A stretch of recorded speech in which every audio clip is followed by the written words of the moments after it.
कर सकते हैं। ये पीछे से दिखा देंगे, इन्होंने एक वाटर चैनल निकाला है, उसका अपना पानी ओवरफ्लो हो रहा है। बाकी चैनल के वीडियो भी दिखा देते हैं, कचरों से एक्स्ट्रा काम ले रहे हैं। और ये हमारे दोस्त बैठते हैं जनाब, ये भी पानी के साथ इंजॉय कर रहे हैं। ये भी दिखाएंगे, ये दानिश साहब भी मौजूद हैं। इमरान साहब वीडियो में नहीं आ सकते क्योंकि इमरान साहब वीडियो बना रहे हैं। आप हर तरफ से इसका व्यू देख सकते हैं। तो बहरहाल it's good time to enjoy. Saran valley का ये चश्मा मुझे पानी के खेल के लिए बहुत पसंद आया। आप भी यहाँ आएँ, जब भी आपका नारायण कगान का विज़िट हो। It's a safe place.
ये हम आ चुके हैं जनाब सरन वैली में।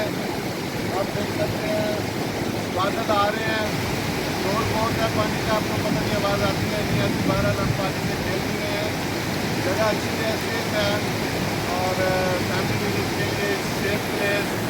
अभी मौसम ठंडा है, वैसे गर्मी नहीं है, लेकिन ये है कि बादल आ रहे हैं। आई थिंक शो में बारिश होगी यहाँ पे जल्दी। तो जो सेफ चश्मे हैं वहाँ पे आप खेले कूदें, लेकिन मोबाइल अपने सेफ रखते हैं क्योंकि ये पत्थर अनइवन होते हैं। आप गिरेंगे, आपके साथ मोबाइल जाएगा और मोबाइल आपका बर्बाद हो जाएगा। मोबाइल किसी साथी को पकड़ा के फिर इनके साथ पानी के साथ खेलें कूदें। हालांकि मेरा मोबाइल अब मेरी जेब में है, लेकिन ये जनाब मैं अब इस पत्थर पे आ गया हूँ। ये पत्थर वक्त के साथ साथ घिसते हैं, पानी हवा इनको तोड़ती फोड़ती रहती है और ये फिर गोल शेप इख्तियार करते हैं। आखिरकार इन्हीं पत्थरों के घिसने से जो रेत बनती है वो इस पानी के साथ बह के हमारे दरियाओं में आती है और हम वो रेत कंस्ट्रक्शन पर्पज़ के लिए भी यूज़ करते हैं। और उसके अलावा हम वो रेत को हमारी ज़मीनों में जाती है, उसको भी फर्टाइल करती है। तो वो जो हमारे प्लेन्स हैं, दरियाए सिंध का बालाई मैदान पंजाब और सिंध का जेरी मैदान सिंध के इलाके, उधर खेल इनकी सारी दरियाओं के मिलने से पंजाब के जो दरिया हैं सिंध और इसके अलावा झेलम चनाब, वो सारे इसी तरह के चश्मों से मिल के बनते हैं। और यही रेत वगैरह पत्थर घुल के उनके पानी को जनाब फर्टाइल बनाते हैं।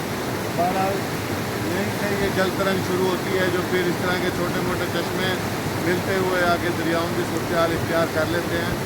तो बहरहाल सरन वैली को मैं बच्चों के लिए, फैमिली के लिए, घूमने फिरने के लिए रिकमेंड करूँगा। आगे कोई हाइकिंग प्लेस भी है इसमें, लेकिन आई डोंट नो तो कितने फासले पे है। बहरहाल ये वाली जगह जहाँ से हमने नाश्ता किया है मानसहरा के पॉइंट से कुछ 40-45 किलोमीटर आगे होगी और ये अच्छा पिकनिक पॉइंट है। आप यहाँ पे खाना खाना बना के ला सकते हैं और इस्लामाबाद के बाद भी यहाँ पे आ सकते हैं, अच्छा एंजॉय कर सकते हैं। ये पीछे से दिखा देंगे, इन्होंने एक वाटर चैनल निकाला है, उसका अपना पानी ओवरफ्लो हो रहा है। चैनल के वीडियो की दिखा दी है, बच्चों से एक्स्ट्रा काम ले रहे हैं। और ये हमारे दोस्त बैठते हैं जनाब, ये भी पानी के साथ इंजॉय कर रहे हैं। ये भी दिखाएंगे, ये दानिश साहब भी मौजूद हैं। इमरान साहब वीडियो में नहीं आ सकते क्योंकि इमरान साहब वीडियो बना रहे हैं।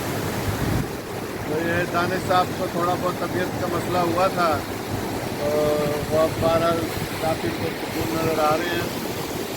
तो ज़रूर विज़िट करें इस वैली को भी। नारायण सारान जाते हुए ज़्यादा टाइम नहीं लगता। तो बाकी वीडियो आपको पेश करते रहेंगे। Thank you.